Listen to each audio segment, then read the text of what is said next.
Hello. Today I was going to talk to you about the process of making a Big Panda and Tiny Dragon picture from the very beginning, the initial concept, all the way to the completed picture that would either go onto the internet or it might go into a book. So anyway, the first thing I would do is come up with an idea. I don't sort of deliberately sit and think of ideas. They just tend to come to me as you live your life, really. So as I'm sure you know, like problems or challenges or whatever you want to call them come to you every day in all different means. I don't think there is a way to escape that. So things happen to us every day, and you know, we don't necessarily always want these things to happen to us, but they do, and they can promote negative feelings and emotions within us, and you know, make us feel, you know, fed up, unhappy, depressed, anxious, and so what I tend to do personally when these things come along, I tend to be a little bit introspective, and I tend to try and, you know, get to the source of why I feel like I do, and then hopefully through a process of maybe reading, watching things, just sat in the quiet thinking, maybe meditating, whatever, you know, whatever works for me at the time. I hopefully come up with some kind of solution. I would then put that solution into practice as best I can, and if it works for me, then I think, well, it probably works for other people. There's a pussycat. Hello. So we have a short interlude while Loki comes to say hello. Hey, sweetie. Oh, this is Loki.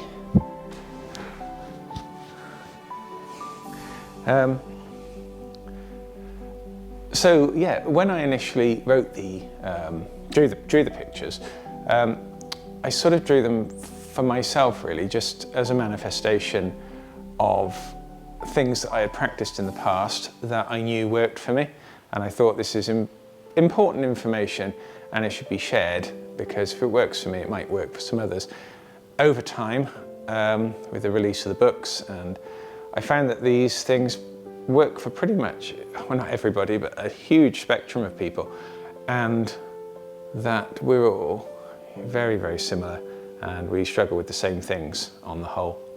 So the first thing, once I've got the idea together, I would then try to condense it into a quote. So there's no good having a paragraph. One of the main reasons I did these pictures in the first place was to get across what can be quite complex and unapproachable ideas, get them into small packages that people could quickly look at, assess, decide whether there's some potential in them, and then maybe expand on those ideas themselves in their own time if they like them. So the point is to make things small, condense, and quick to absorb.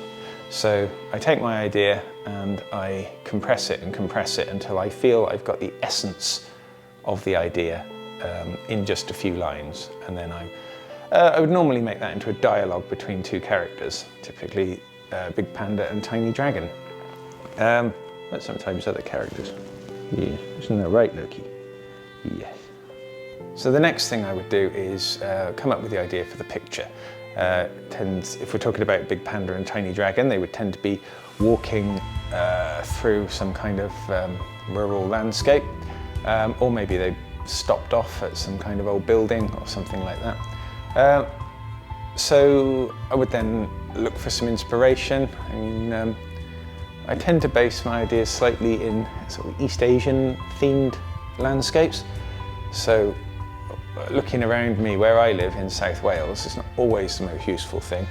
So I tend to look on the internet for reference. I don't copy things. I try not to copy exactly, because you know, I like to keep things a bit different. But I do get reference, particularly from old pictures, old ukiyo-e pictures. And then I would, you know, sketch out an image, which hopefully you can see in this video. Once I've done the sketch, I would then transfer the sketch onto better paper, in this case heavy grade watercolour paper, which is the thing I tend to use most of the time. Loki is very snuggly. He likes to bury his head in things, don't you? You bury your head for people. Oh, there we go. Oh, well, he's a funny cat. He likes to bury his head. So here we can see the painting taking place. Normally I use black ink, just a simple black ink, maybe an acrylic ink or something like that, and just water. This is a pure monochrome picture, so I'm just using brushes, water and ink.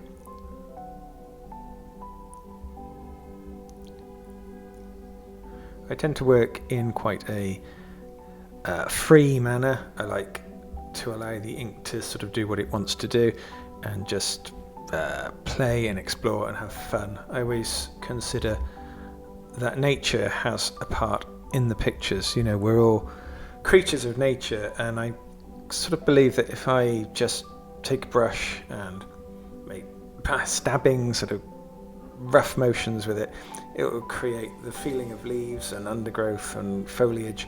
There's obviously a little bit of experience I have in going wrong and trying again, but so I'm not a great believer in neatness,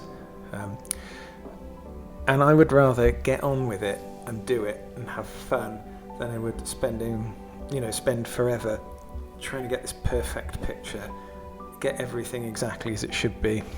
It's the same with this video. I'm not a video maker. I really don't know what I'm doing, to be honest. So I'm just making it up as I go along and trying some stuff and seeing how it goes.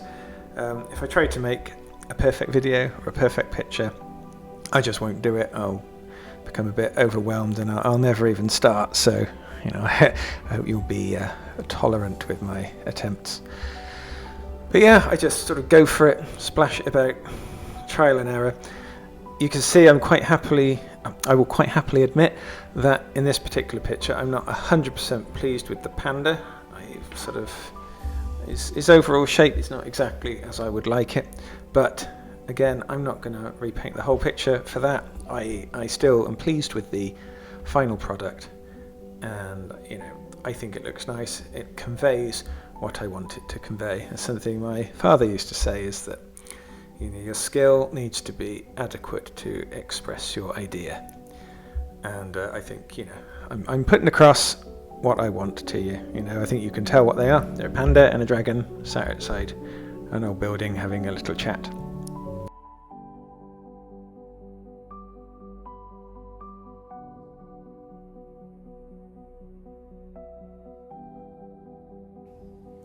So here you can see the final picture. I've scanned it. I use quite a high level scanner. I scan it in a lot of detail because the picture might be used for a book. And then I write up what I think is the final version of the text. You can see it's a little bit different from the original text, but it conveys the idea that I wanted to convey. And then that's it really. I put it together using a program a little bit like Photoshop, and then I will upload it, and that's everything. Okay, so Loki and I are going to head off now. Loki says he's hungry. Are you hungry? Yes. So we're going to head off, and thank you very much for watching the video. If you have any questions or if there's any particular videos you might like to see, do give me a shout. I quite enjoy making them, so see you again.